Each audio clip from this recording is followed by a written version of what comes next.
Muito bem, meus queridos, você está no programa Palavra de Sabedoria, tá bom? Estamos juntos aqui, estudando e aprendendo um pouco mais da sabedoria que existe na Palavra de Deus. É desta sabedoria que eu estou a compartilhar contigo, tá bom? Obrigado pela audiência de sempre, pelo carinho e pelas orações. Muito bem, pessoal. Falando sobre esse processo da nossa identidade, quem somos nós, e aí eu estou trazendo um argumento para você que a nossa identidade como cristãos, ela é construída em Cristo Jesus, por isso a expressão em Cristo, e o apóstolo Paulo utilizou muito essa expressão. Em Cristo eu sou isso, em Cristo somos isso, em Cristo fazemos isso, e assim vai, né? Esta identidade, aí eu tô seguindo aqui a carta de Paulo aos Efésios, quando ele falou sobre vários aspectos do nosso roteiro, da nossa identidade gerada em Cristo Jesus. Ele falou que nós somos abençoados, somos escolhidos, somos irrepreensíveis. Aí ele falou também, o apóstolo Paulo, na carta dele, você é adotado do Pai Celestial. Nós somos filhos por adoção. Deus nos adotou. Nós não fomos gerados por Ele, no sentido de gerados na condição de filhos. Nós somos gerados como criaturas. Todos nós somos criaturas de Deus, todo mundo, no início de todo o processo, foi criado por Deus. É uma criatura de Deus. Essa condição de filiação, ela está descrita, essa conexão de adoção e de filiação, ela é reforçada pelo texto de João, capítulo 1, versículo 12. Veio para o que era seus, para os seus, e os seus não os receberam. E a todo quanto receber, deu-lhes o direito de serem chamados filhos de Deus, a saber, aqueles que creem no seu nome. Se você não crer em Cristo Jesus, você não entra no processo de adoção. Você é criatura de Deus, Deus ama você, sim, Deus te ama, mas você está numa categoria chamada criatura. Para se tornar filho, essa é uma adoção que é feita. E o caminho para entrar nesse processo de adoção é através de Cristo Jesus. É o que o texto bíblico afirma em São João, ok? Então é lá que está dizendo isso, por isso que a gente está falando sobre isso. É Bíblia, não sou eu que digo isso, é a palavra de Deus. Todo aquele que crê. É esta condição que é o vetor que conecta a adoção em Cristo Jesus. Então você é adotado. Adotado pelo Pai Celestial. Adotado por Deus. E aí, nesta condição, você faz parte da família de Deus. É isto que ele está dizendo. Olha, gente, tudo isso vai gerando identidade. Abençoado, escolhido, irrepreensível, adotado, redimido. Eu, você, somos redimidos pelo sangue de Cristo. Redimir quer dizer resgatar. Resgatar de quê, pastor? Você pode perguntar, né? O senhor está falando aí que eu fui redimido? Eu fui resgatado? Resgatado de quê? Do que eu fui resgatado? Você foi resgatado da condenação eterna gerada pelo pecado. O pecado, ele trouxe esta condenação para a humanidade. E aí Deus, por amor, gera um plano de salvação para poder resgatar a gente dessa condenação eterna. Ele criou um caminho. Antes de Cristo chegar, ele criou arquetipos, ele criou predecessores, metodologias que apontavam para esse momento, para esta hora, para a hora em que Cristo iria chegar para poder ser o nosso Redentor, aquele que iria nos resgatar. Eu fui resgatado pelo sangue do Cordeiro. Quer dizer o quê? Que o sangue de Cristo, que quer dizer a vida, o sangue aí está relacionado diretamente à vida de Cristo. Quando ele morreu na cruz do Calvário, o seu sangue foi derramado. E isto é uma referência a esse sacrifício que Jesus fez por nós, ok? Então, é sobre isso que estamos falando. Eu fui redimido pelo sangue de Jesus. Isso significa dizer que faz parte da minha identidade como cristão, tá bom? Outra coisa, você é selado pelo Espírito Santo. Tudo isso no livro de Efésios. Estou falando da carta de Efésios até agora. Só para dar esse roteirozinho de coisas que a Bíblia fala que nós somos. Selado pelo Espírito Santo quer dizer carimbado, quer dizer identificado pelo Espírito Santo. O Espírito Santo, ele é o Consolador que está conosco todos os dias. Ele é aquele que nos convenceu do pecado, da justiça e do juízo. É a terceira pessoa da Trindade. Pai, Filho e Espírito Santo. O Espírito Santo, ele é o Paracleto, ele é o nosso advogado. Ele intercede por nós com gemidos inexprimíveis. Tudo isso é o que diz as Escrituras. Então, eu fui selado, carimbado pelo Espírito Santo. Eu tenho uma identidade que é construída em que o Espírito Santo está comigo. Ele está ao meu lado. Meu conselheiro, meu ajudador, está aqui do meu lado. Tudo isso faz parte dessa identidade. Quando você não está ligado à identidade que a Bíblia, a palavra de Deus, está transmitindo pelos seus conceitos, pelas crenças, por tudo que forma, né, a crença bíblica, então você vai construir, como dizia João Calvino, você vai construir os seus ídolos, que são as suas outras identidades fora da construção bíblica. Se você quer uma construção de uma identidade fortalecedora, fique com a Bíblia. É o meu conselho para você. Fique com a Bíblia.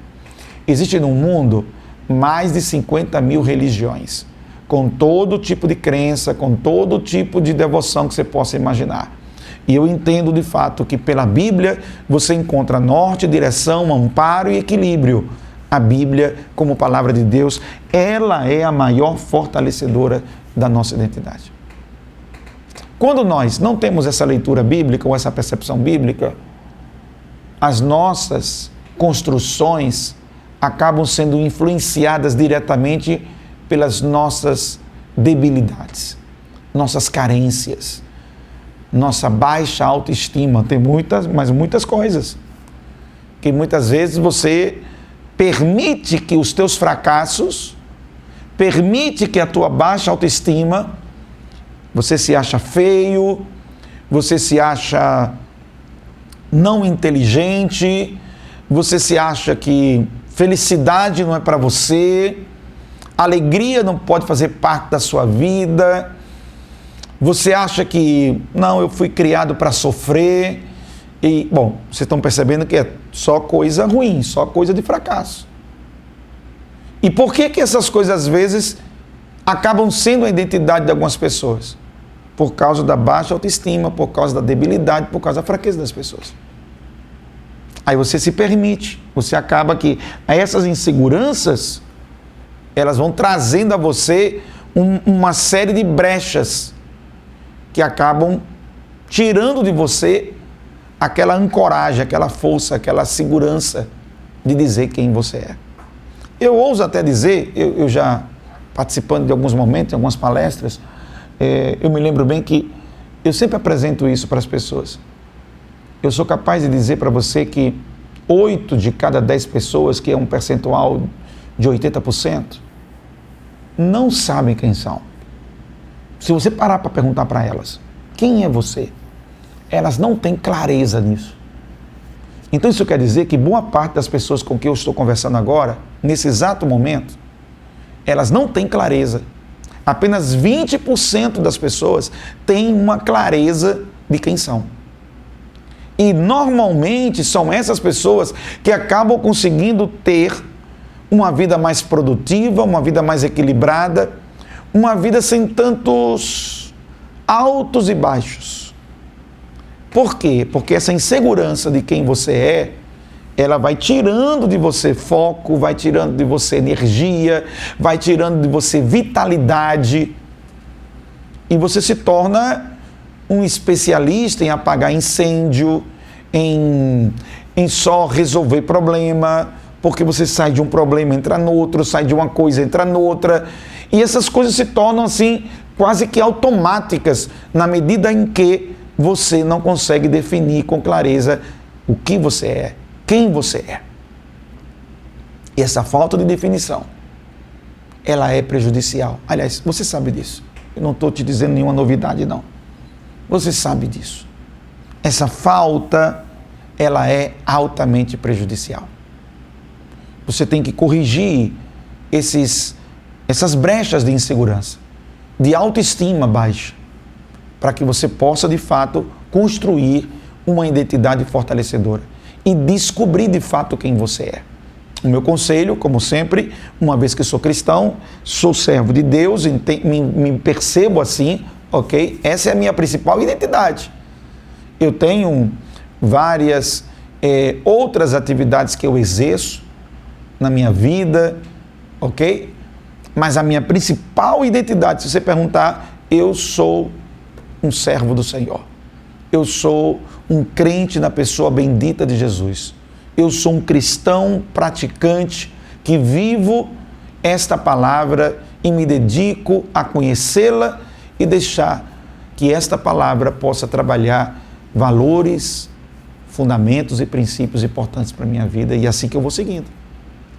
Se você não tiver clareza, olha, parece, eu estou meio repetitivo, né? É porque é tão importante isso, gente. É tão importante isso. Você não vai conseguir construir coisas a longo prazo. Você não vai conseguir fazer mudanças consistentes. Você não vai conseguir manter os hábitos saudáveis. Porque tudo isso está ligado a essa identidade que você precisa ter clareza no seu coração. Tá bom? Muito bem. Se eu estou entendendo a importância da identidade e de que identidade eu estou apresentando, e se ela representa de fato quem eu sou, e se ela de verdade é fruto do conhecimento equilibrado, coerente, ou é fruto de distorções, de autopercepções negativas. Muitas vezes, quando a pessoa está adoecida mentalmente, ela pode desenvolver uma imagem distorcida de si mesmo. Sempre se vê de maneira muito feia, sempre se vê de maneira muito obesa, sempre se enxergar de maneira que não é a realidade, ou é uma realidade exagerada, uma realidade em que você gerou uma distorção. Por isso essa busca de equilíbrio, conversar, refletir, meditar, para você ter isso claro com você. Se não está claro, procure ter a clareza. Se não está claro, procure, vai investigar como você pode melhorar. Eu creio nisso de verdade, gente, eu creio nisso de verdade. Deus nos deu uma capacidade grande, é dada por Deus, vem do Senhor. Deus nos deu uma capacidade criativa tremenda. Por isso que nós somos a imagem e semelhança de Deus. Nós recebemos da parte de Deus características que Ele possui. Nós recebemos da parte de Deus aquilo que também faz parte dele. Mesmo quando o pecado veio, que gerou a depravação do homem e distorceu a imagem original do homem, muitas das características que estão no próprio Senhor, Criador de todas as coisas, Senhor Jeová, também estão presentes em nós. Nós trazemos resquícios, nós trazemos centelhas da presença de Deus na nossa humanidade. Entendeu? E entre elas está exatamente essa capacidade do raciocínio lógico, do pensamento crítico, da investigação, da ciência, do conhecimento. Todas essas coisas, gente, são heranças de Deus para a nossa mente, para a nossa vida. Mesmo considerando teologicamente o homem caído, caído de quê? Da graça de Deus, caído da presença de Deus, caído por causa do pecado, Deus ainda preservou neste homem algumas características que ainda hoje estão conosco. Por isso que nós temos, eu tenho, você tem. Uma vez que você entende que tem essa capacidade criativa, você tem uma capacidade de adaptação, você tem uma capacidade de conformidade, de assumir formas, você tem uma capacidade para o bem e para o mal, para fazer coisas que vão te levar para frente e fazer coisas que vão te levar para trás. Fazer coisas que serão boas para você e coisas que serão péssimas para a sua vida. Tem muitas coisas que nós fazemos com nós mesmos que é contraditório à nossa capacidade de raciocínio lógico e de pensamento coerente que nós temos condições de ter e viver. Mas tem coisa que você faz que não te faz bem e você sabe que não está fazendo bem e você faz. Não é um contraditório isso? Você sabe que não é aquilo. Você sabe que não foi criado para aquilo. Você sabe que não foi criado para essa... Mas você insiste.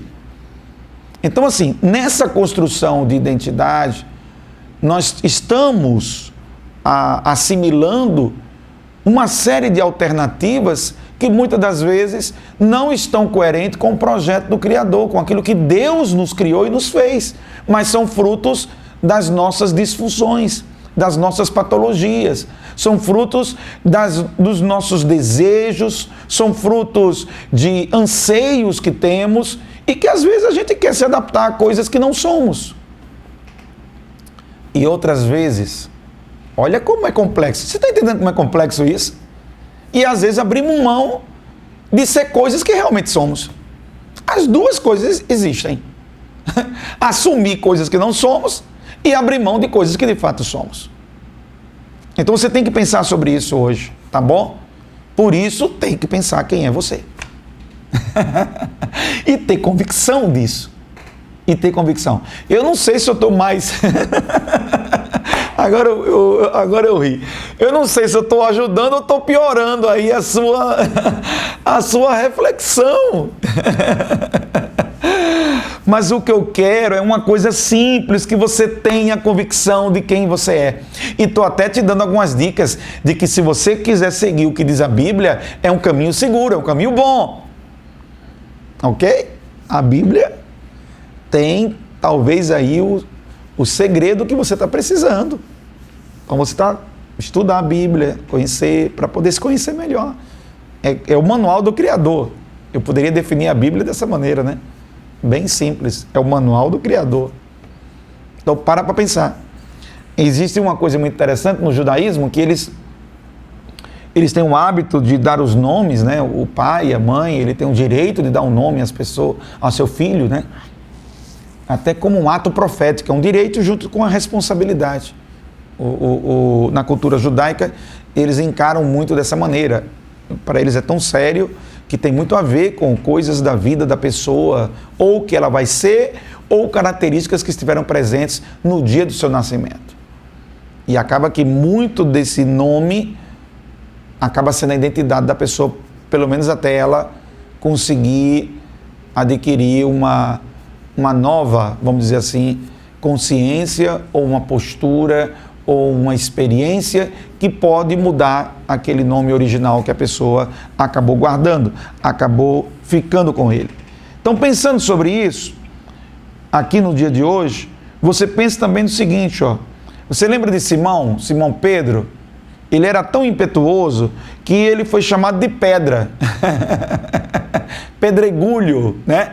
Para ser mais preciso, o nome Pedro é o pedregulho, de tão durão e turrão que Pedro era. Essas coisas são interessantes. Por que é interessante isso? Porque nos estimulam a refletir o nosso nome, a nossa identidade, o que ele significa para nós. E eu vou terminar hoje dizendo o seguinte para você: o hábito, ele se internaliza junto com o teu nome, com aquilo que você gerou de autopercepção para aquilo que é a sua vida. Se você se considera, por exemplo, um atleta, você vai conduzir a sua vida com uma determinada prática de atividade, de hábito alimentar, de hábito para dormir, etc e tal, porque você se considera um atleta. Se você se considera um estudioso, você vai construir a sua identidade em cima disso, você vai ter o hábito da leitura, o costume de fazer pesquisa, cursos, formações, porque você se considera estudioso. Se você se acha uma pessoa, um excelente gestor, uma pessoa que sabe administrar, então você vai desenvolver... Vocês estão entendendo o que eu estou dizendo? Esta tua nomenclatura vai direcionado. Por isso que quando eu digo assim, eu sou um servo do Senhor, eu vou conduzindo a minha vida dentro dessa premissa. Ao mesmo tempo também que se alguém se autodenomina, eu não sirvo a ninguém, eu sou ateu, né? Eu estou sorrindo agora por causa de um amigo meu que dizia que ele era ateu graças a Deus. Eu digo, rapaz, agora você se contradizeu, né? Só para combinar com eu. Você se contradisse, né? Você se contradisse, meu amigão, né? Eu brinquei com ele que ele se contradizeu, porque ele disse que era ateu graças a Deus, né? Ele se contradisse. Ele, na verdade, não era nada disso, né? Mas quando a gente gera esses nomes, eles vão norteando a gente. Que o nome que está norteando você seja, de fato, o nome que construa algo bom para a sua vida. É interessante, eu estou lendo aqui que muitas vezes os artistas de Hollywood, para interpretarem determinado papel de um personagem que eles iam fazer, eles adaptavam-se àquele personagem. É claro que eu não quero que você represente, que você seja uma coisa representativa apenas ou demonstrativa e não essencial. Mas isso fala dessa nossa habilidade, de que na hora que você tem a sua identidade, a gente vai se conformar a essa identidade. E eu espero que você esteja se conformando no sentido de não de parar, não de estar no conforto, mas de estar no modelo, o conforme no modelo de algo que realmente seja conforme a Bíblia, a palavra de Deus, que seja bom, que seja agradável, que seja de fato construtivo. Ok? Estava lendo aqui que aquele ator, o Dustin Hoffman, ele fez o filme Maratona da Morte. Ele, para fazer esse filme, ele passou 3 noites sem dormir para poder representar o filme com aquela legitimidade do personagem. Aí tem também, por exemplo, o Christian Bale, ele perdeu 27 quilos para representar o homem que era o maquinista o filme O Maquinista, de um homem que sofria de insônia. O Leonardo DiCaprio, ele fez aquele filme O Resgate. Ele ficou uma noite dentro da carcaça de um animal para representar o personagem que ele fez nesse filme chamado O Regresso. Eu estou só querendo dizer isso. Vamos nos ajustar àquilo que de fato é a nossa identidade, construtiva e positiva, porque nós temos essa capacidade, tá bom? E é bom que você se ajuste, que você esteja próximo, que você esteja ligado em algo que seja produtivo. Sentir desejo, sentir vontade ou pensar não significa necessariamente ser, mas faz parte da nossa habilidade criativa e que você possa convergir isso para algo que construa dentro da sua identidade para ter bons hábitos em nome de Jesus. Amém? Vamos orar? Senhor Deus, obrigado pelo dia de hoje, obrigado pela Tua palavra e te pedimos, Senhor, no nome de Jesus, que possamos andar, Senhor, segundo o Teu princípio, segundo a Tua palavra e que possamos viver de verdade, Senhor, o Teu Evangelho, nos conformando não com este mundo, mas conformando-nos com a Tua palavra, que é lâmpada, bússola, guia, âncora e rochedo para a nossa existência. Em nome de Jesus, amém. Por hoje é só, até mais.